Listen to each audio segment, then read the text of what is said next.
Cain's murder of Abel is often remembered as a sudden explosion of jealousy, but Genesis places an entire conversation between the rejected offering and the killing.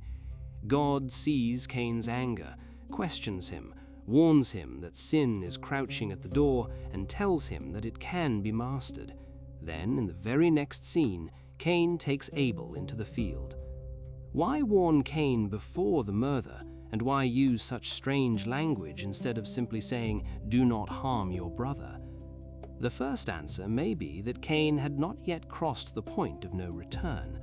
After God favors Abel's offering, Cain becomes intensely angry and his face falls. The danger is visible, but Genesis never says Cain has already planned the murder. God addresses Cain while anger is still becoming action. The warning begins with questions. Why are you angry? Why has your face fallen? God is not asking because Cain's expression is hidden. The questions force Cain to confront what is happening inside him. The focus moves away from Abel's success and towards Cain's response. Then comes one of the most difficult sentences in Genesis. If Cain does well, there will be a lifting up, or as many translations express it, acceptance. But if he does not do well, sin is crouching at the door. Its desire is for him, yet he must rule over it. The Hebrew wording is uncertain, especially the phrase about the lifting up.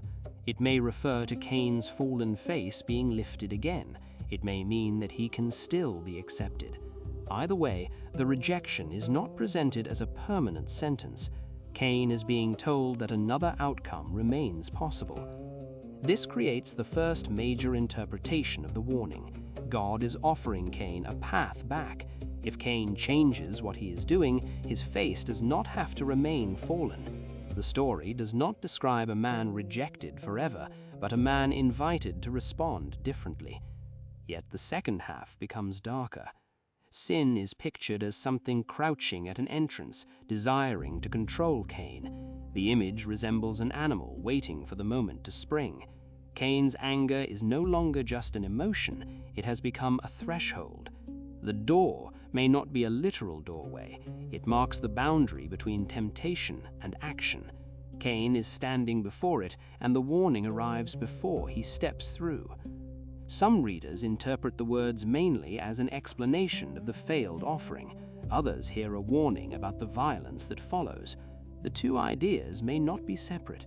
Cain's response to correction is now more dangerous than the original offering.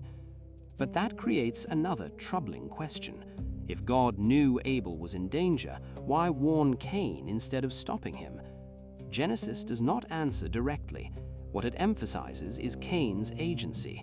God identifies the danger, confronts the anger, describes the consequence, and insists that Cain can resist it. The murder is therefore not portrayed as fate, possession, or an uncontrollable accident. Cain receives a warning before Abel receives a wound.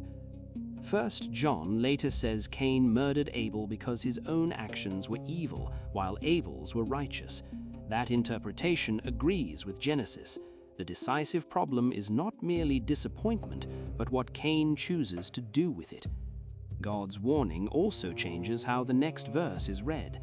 Cain does not move from rejection to murder without interruption.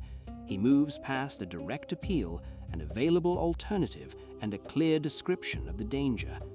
Genesis never reveals whether Cain answered God. It simply says, Cain spoke to Abel, and while they were in the field, he rose against him.